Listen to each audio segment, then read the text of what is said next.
Assalamualaikum warahmatullahi wabarakatuh. Good evening, everyone. My name is Oseda Farandaka, and I am from class 5D. On this occasion, I would like to present about laporan evaluasi tes interaktif untuk jenjang sekolah menengah pertama SMP, khususnya di kelas 8 sampai kelas 9. Sebelumnya, saya mengucapkan terima kasih sebanyak-banyaknya kepada dosen pengampu mata kuliah ini, Miss Rike, yang telah membantu kami dalam pembelajaran di semester ini. Oke. Yang pertama, perencanaan tes. Di sini saya memfokuskan materi apa saja yang akan diujikan dalam kemampuan berbahasa Inggris. Yang pertama itu mengenai grammar, fokus saya meliputi dari pemahaman berupa struktur kalimat, penggunaan tenses, kata hubung, preposisi, dan sebagainya. Lalu, poin kedua, saya memfokuskan di skill reading. Dalam skill reading ini juga mencakup pemahaman seperti bagaimana kita cara mengidentifikasi ide pokok utama, terus informasi detail, inferensi makna, lalu makna kata dalam suatu konteks, dan yang paling penting juga penafsiran, urutan, atau tahapan dalam membuat sesuatu. Nah, untuk tes interaktif media yang saya gunakan, yaitu menggunakan website Quizizz. Mengapa saya memilih Quizizz? Yang pertama, Quizizz ini interaktif dan menarik. Karena interface-nya sendiri yang colorful, terus banyak fitur-fiturnya juga yang membuat siswa tuh aktif, jadi nggak males lah buat ngerjain soal-soal. Ada fitur leaderboardnya, ada score, ada time-nya, jadi siswa tuh makin terpacu buat ngerjain soal-soal di Quizizz. Terus aksesibilitas. Nah, aksesibilitas ini karena ini kan sebuah website ya, jadi kita bisa menggunakan berbagai gadget kita, bisa lagi menggunakan laptop, handphone, dan sebagainya. Jadi gampang lah, bisa di mana aja gitu. Lalu yang nggak kalah penting juga dari mengerjakan sebuah soal, kita mendapat feedback secara real time. Jadi siswa itu bisa langsung dapat jawaban. Misalnya nih, siswa tersebut salah menjawab suatu soal. Nah, siswa tersebut bisa langsung melihat jawaban yang benarnya gitu.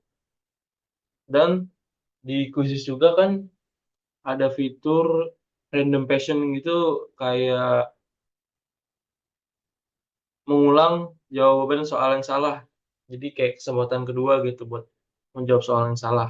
Nah, itu kan membantu memori yang sebelumnya gitu buat evaluasi siswa itu sendiri. Jadi hitungannya jadi bisa benar kalau siswa tersebut bisa jawab benar.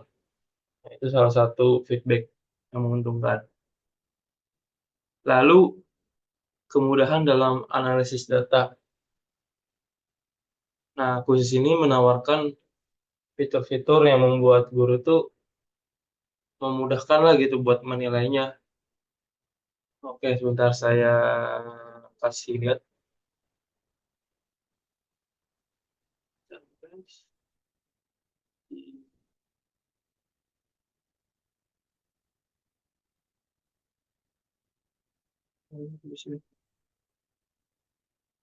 Nah, di sini kita bisa lihat akurasi siswa menjawab soal di angka 64%, terus completion rate itu waktu siswa eh jumlah siswa dalam menjawab soal berapa persen. Nah, 91% siswa berhasil menjawab semua soalnya. Nah, berikut soal-soal yang saya ujikan Yang pertama, soal-soal yang mudah. Soal yang mudah itu saya membagi tipe-tipe soalnya. Yang pertama, soal yang mudah sekitar 7 soal, lalu soal yang cukup sulit sekitar 9, dan sisanya soal yang susah. Nah, ini merupakan contoh-contoh soalnya.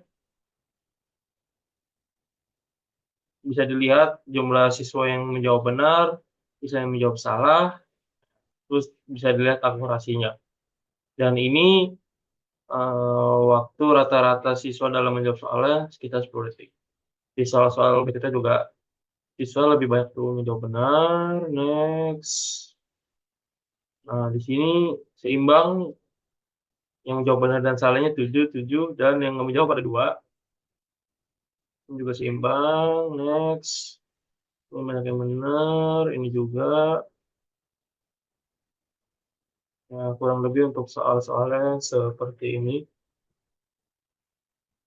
Nah, ini soal text procedure. Ini membuat meet code flows. Lihat siswa yang menjawab benar dan salah, dan waktu untuk menjawabnya.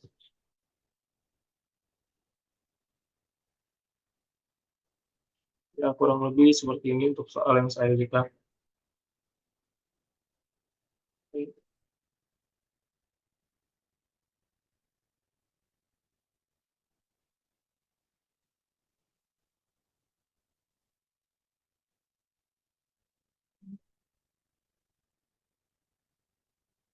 Oh iya, dukungan bahasa.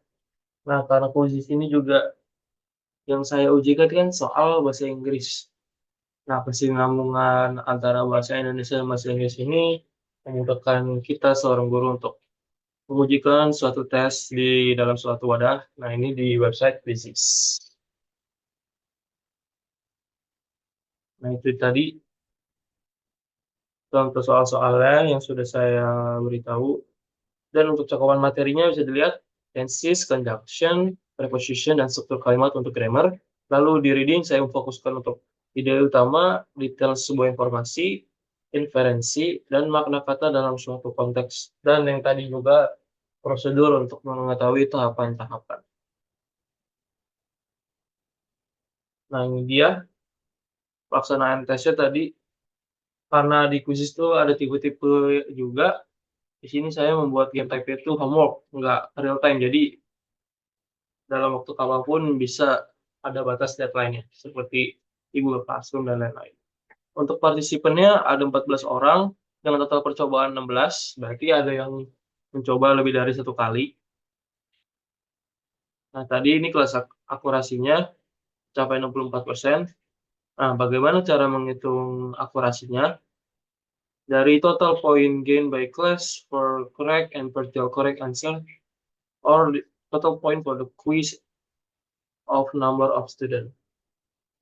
Jadi, eh, ini tuh dari total poin yang didapatkan dari siswa yang benar dan dari jawaban yang benar, atau dari total poin yang didapatkan dari suatu kuis dari suatu siswa.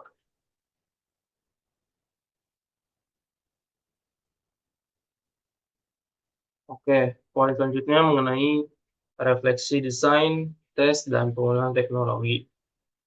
Izin lanjutkan. Oke, mengenai kelebihan dari penggunaan quizzes. Kelebihannya itu dengan menggunakan quizzes, kita mendapatkan interaktif yang tinggi. Interface yang colorful, terus elemen gamifikasinya seperti tadi yang ada leaderboard, terus ada timer. Ini tuh membuat siswa lebih termotivasi untuk berpartisipasi.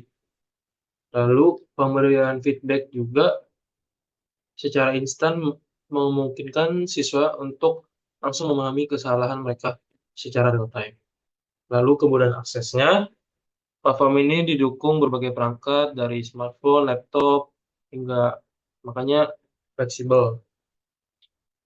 Lalu juga analisis data yang detail, yang tadi sudah saya sampaikan, sebagai guru yang mewadahi kuisnya, guru dapat melihat kinerja siswa secara individu maupun kelompok, meliputi skor, waktu pengerjaan, dan pola kesalahan dari soal-soal. Laporan hasil tes dalam format spreadsheet membantu guru untuk mengevaluasi soal mana yang sulit atau siswa mana yang membutuhkan bantuan tambahan. Nah, ini juga bisa datanya berupa spreadsheet yang sudah otomatis by data dari via Quizizz-nya, jadi lebih enak untuk dilihat datanya.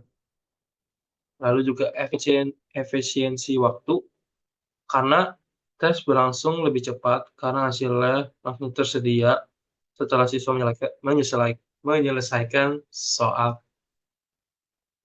Tapi kekurangan dari penggunaan quiz ini, yang pertama, ketergantungan pada koneksi internet.